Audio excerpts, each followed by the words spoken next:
Speaking of the expansion, one other thing I remember, I didn't know you really well in the early days of Dropbox, but I remember being impressed by just how much you got done.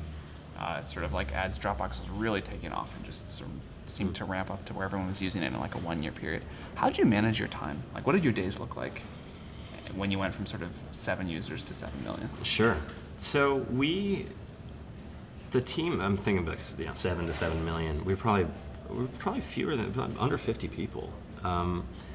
And so I think there's probably a few things that have been long misunderstood or not clearly understood about our space, which is, first of all, Dropbox, part of the reason why we had so little competition for a while was Dropbox looks easy, but it's actually really hard to do. Yeah.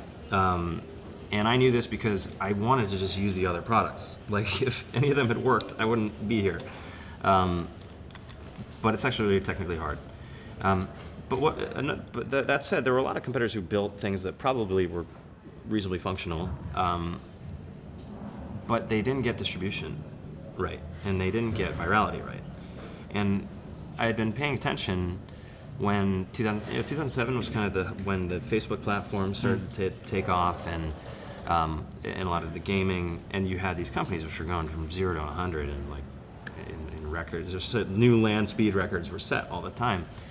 And a lot of that was through virality.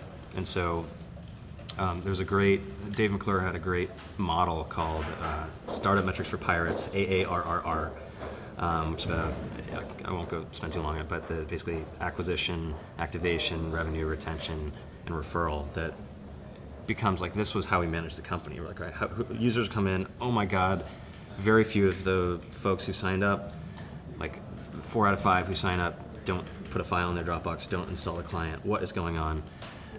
We actually brought people in off of Craigslist and watched them install the product. And we had like and we showed the video in real time to our whole team in the other room. Or we had the person and a PM in one room, the rest of the team in another room. We're like, hey, just sit down. Here's Dropbox. Go from here to sharing a file. 0 of the 5 people succeeded. 0 of 5 even came close. But really paying attention to all the activation is just one example, but all the steps and the viral engine, like tuning that as much as possible, coming up with things like the referral program, and which had this 2-sided incentive where if I tell you about Dropbox, you get free space, I get free space. That drove like 30% of our signups for a while. Shared folders inherently viral, another 20%. So half of our signups were viral. And that was something that wasn't well understood before that time. And it was inspired by some of the stuff I saw in the late 90s, like PayPal, or maybe early 2000s. PayPal had an incentive referral bonus. I had the idea for the Dig and Reddit video based on a book called Guerrilla Marketing, which is like, how do you do marketing, get users when you have no money? And so a lot of these things came together at that time, 2007, 2008, where a lot of the dots were connected from things that I had read over the last several years. And I guess if you were less than 50 people, like, you didn't spend too much of your time managing and thinking about the organization then.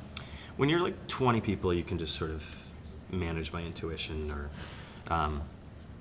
it's manageable because everybody fits in a room, everybody knows what everybody else is doing. But that transition to now when you say 30, 40, 50 people was very difficult. Okay, last question. I won't ask you when you're going public, but how do you think about, what's the decision framework for staying private or going public, and how do you think about that? Well, I think there's nothing that magical about it. It's primarily a financing decision. And so it really depends on, do you need capital? Your employees and investors need liquidity. There's some other benefits around branding or having currency for acquisitions and so on. What's happened over the last 5-10 years is the private markets have found ways to solve most of those problems. And going public is a way to solve all of them. However, then operationally, it's tough for a couple reasons. One, is there's a lot of overhead with compliance and regulatory stuff where you have a lot of people in your company spending time on things that don't really have anything to do with your customers or your products, so there really is overhead. There are other elements of discipline and so on that are good, but it is a lot of overhead. The stock market tends to be manic depressive, so they're either like way more enthusiastic than they should be about your company or way less, which creates it has a lot of impact on morale. But I think at scale, most tech companies are public, and that's the path we're charting.